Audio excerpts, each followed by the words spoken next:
নিয়েছি কুসুম গরম পানি, পরিমাণ মতো লবণ, স্বাদের জন্য চিনি, গুঁড়া দুধ, সয়াবিন তেল,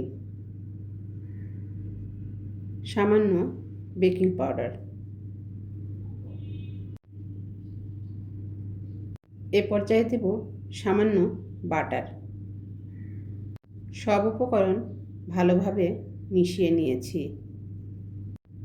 একটা স্ট্রেনারে করে ময়দা চেলে নিচ্ছি, এতে করে পরোটা হবে অনেক সফট। আমি কিভাবে আলু পরোটা তৈরি করি সেটাই আপনাদের সাথে আজকে শেয়ার করছি।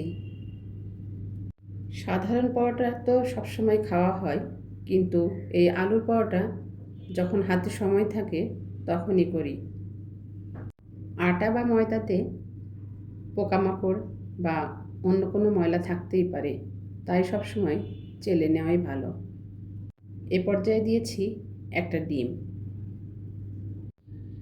এখন সব উপকরণ ভালোভাবে হাতে মেখে একটা সফট ডো তৈরি করব। হাতে সময় থাকলে এটা মেখে 1 ঘন্টা ঢেকে রাখলে পরোটা হয় সফট।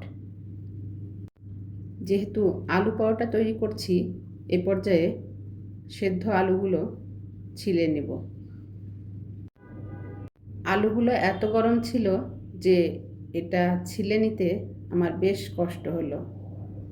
আমরা মেয়েরা কিন্তু প্রতিটি কাজ এতটা কষ্ট করেই করি। এই পেছনের খবরগুলো অনেকেরই অজানা থেকে যায়। আলুগুলো যাতে দলা পেকে না থাকে এজন্য গ্রেটারে গ্রেট করে নিচ্ছি। আলু দলা পেকে থাকলে পরোটা অনেক সময় ছিঁড়ে যেতে পারে। দেখুন আলুটা গ্রেট করতে আমার কতটা কষ্ট হয়েছে। বাকিটা আমি চামচ দিয়ে করে নিলাম। তো আলুটাও গ্রেট করা হয়ে গেল।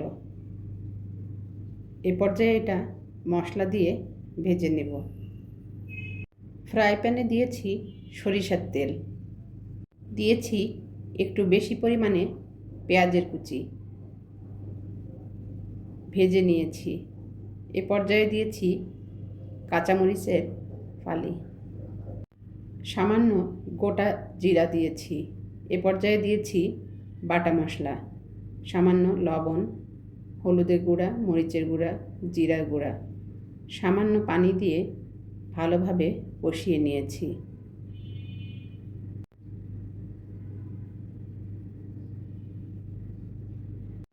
আমার কষানো শেষ। এ পর্যায়ে আলুগুলো দিয়ে দিয়েছি। এখন ভালোভাবে কষিয়ে নেব।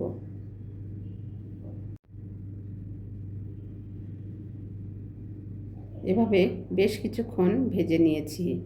দিয়েছি ঘি আর ধনেপাতা কুচি।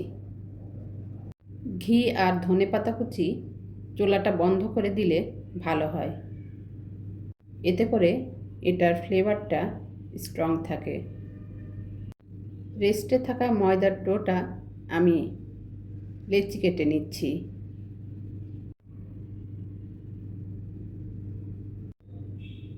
আমার সবগুলো লেচি কাটা হয়ে গেল। এ পর্যায়ে আমি এটা আবার 10 মিনিট ঢেকে রাখব।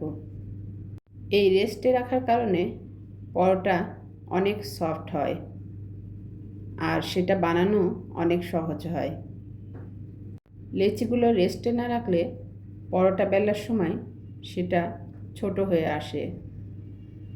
পরোটার সাথে মিষ্টি কিছু ভীষণ ভালো লাগে, এজন্য আমি এই চুলাতে সুজি রান্না করে নিচ্ছি। আপনাদের কেমন লাগে জানি না, তো পরোটা দিয়ে সুজি আমার খুব ভালো লাগে। একটা লেচি নিয়ে তাতে দিয়েছি পরিমাণ মতো সেই আলু, যেটা মশলা দিয়ে ভেজে রেখেছিলাম। এ পর্যায়ে চারপাশ দিয়ে মুড়িয়ে দিয়েছি। এই মোড়ানোটা ভালো না হলে কিন্তু আলুটা বের হয়ে আসবে। তখন সেটা আর মুচমুচেও থাকবে না, খেতেও ভালো লাগবে না। একইভাবে আমি বাকিগুলো তৈরি করে নিচ্ছি। এভাবে তৈরি করে আবার 10 মিনিট ঢেকে রাখব। এদিকে আমার সুজি রান্নাও হয়ে গেল। এখন বাটিতে বাটিতে সার্ভ করছি। চুলায় তাওয়া বসিয়ে দিয়েছি, আর এদিকে আমি পরোটাগুলো বেলে নিচ্ছি। পরোটাগুলো বেলতে আমার একটুও কষ্ট হয়নি, কারণ রেস্টে রেখেছিলাম। এদিকে আমি নাস্তার প্লেটটাও সাজিয়ে নিয়েছি। সুজি, আম, চিংড়ি দিয়ে সবজি, বুটের ডাল দিয়ে মুরগি মাংস, এগুলো দিয়েই পরোটাটা খাওয়া হবে। কথার ফাঁকে আমার পরোটা ভাজা হয়ে গেল। জানি না আপনাদের কেমন লাগলো। যদি ভালো লাগে অবশ্যই কমেন্টস করে জানাবেন। কমেন্টসে অপেক্ষায় রইলাম।